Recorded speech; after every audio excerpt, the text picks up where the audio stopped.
Stop what you're doing right now. If you've ever set your tire pressure to exactly 32 PSI because the sticker on your door told you to, you may be slowly destroying your tires, hurting your fuel economy, and compromising how your car actually drives. This isn't a small detail or a nerdy maintenance trick. This one habit affects safety, performance, efficiency, and long-term ownership costs more than most drivers realize. Stay with me, because by the end of this video, you'll look at that door sticker very differently.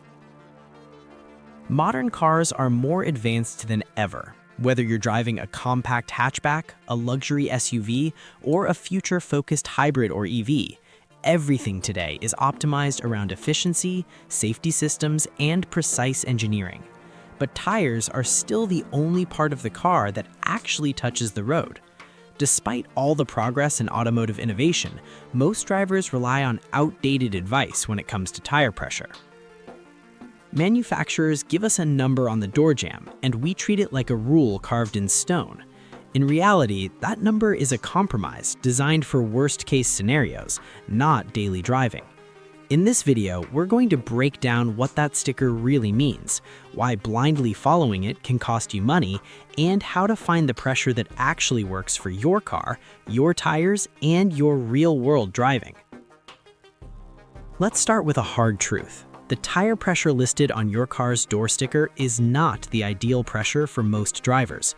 It's the minimum safe pressure required when the vehicle is fully loaded with passengers and cargo, driving at sustained highway speeds. Think 5 adults, luggage in the trunk, and hours of driving. That's the scenario engineers are designing for. In everyday life, most cars are lightly loaded. 1 or 2 people in the cabin, a laptop bag, maybe groceries. When you run low pressures in that situation, the tire sidewalls flex too much. The tread doesn't sit flat on the road. Instead, the outer edges carry most of the load, while the center barely works. Over time, that leads to classic edge wear, reduced stability, and wasted tire life. This isn't theory, it's something many drivers discover the hard way. Premium tires rated for tens of thousands of miles get chewed up in under half their lifespan, all while the owner thinks they're doing everything right. Monthly checks, proper rotations, and still uneven wear. The missing piece is understanding what tire pressure actually does. Every tire has another number molded into its sidewall. You'll see something like max pressure 51 psi or max load at 44 psi. This is not a recommendation, it's a structural limit. It tells you how much pressure the tire can safely handle when cold.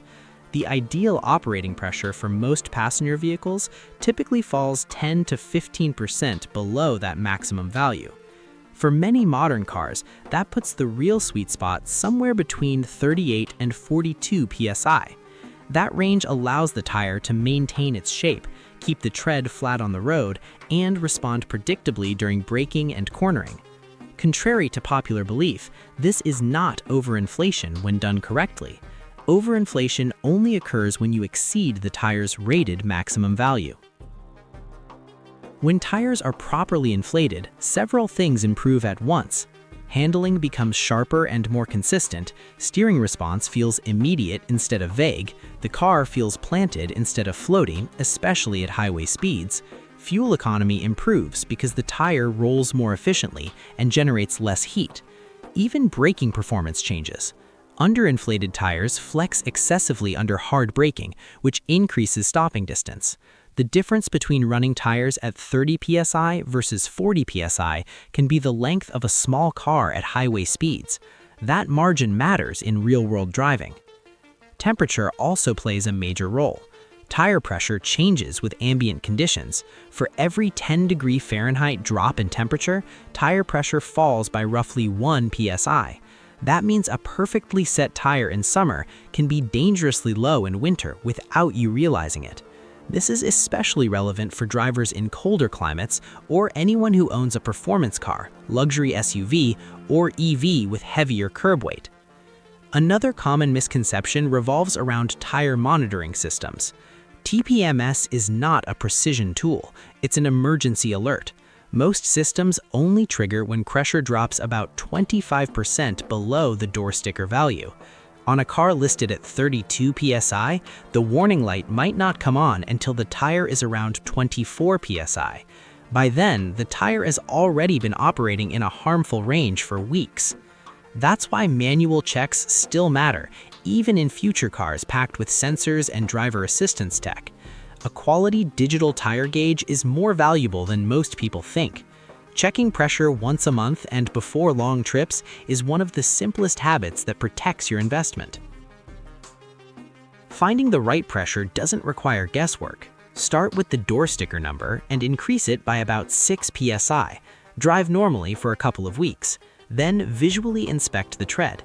If the edges still wear faster than the center, add 2 psi.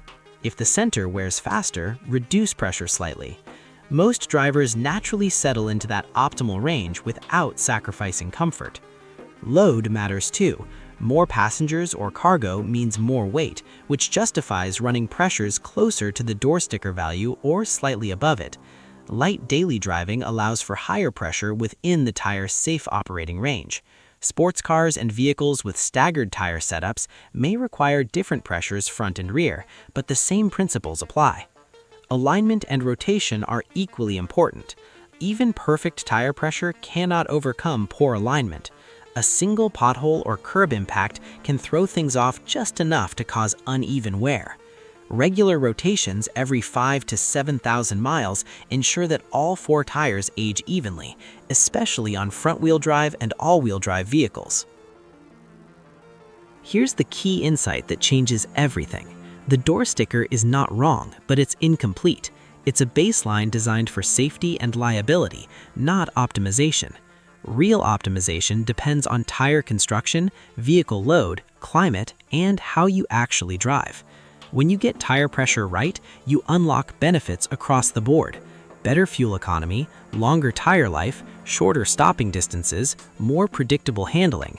In an era where cars are becoming more complex and expensive, this is one of the few improvements that costs nothing and delivers immediate results.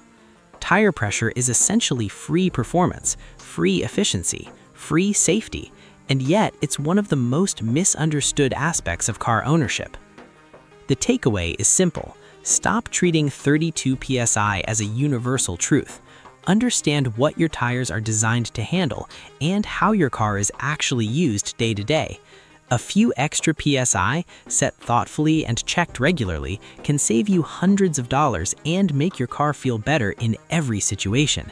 As cars move toward electrification, advanced driver assistance, and future-focused design, the fundamentals still matter. Tires remain the foundation of everything your car does. Let me know in the comments where you're driving from and how often you check your tire pressure. If this video helped you see your car differently, like the video and share it with someone who still trusts that sticker without question. Subscribe to Car Guide Hub for more clear, future-ready automotive insights. Your car will drive better for it, and your wallet will thank you.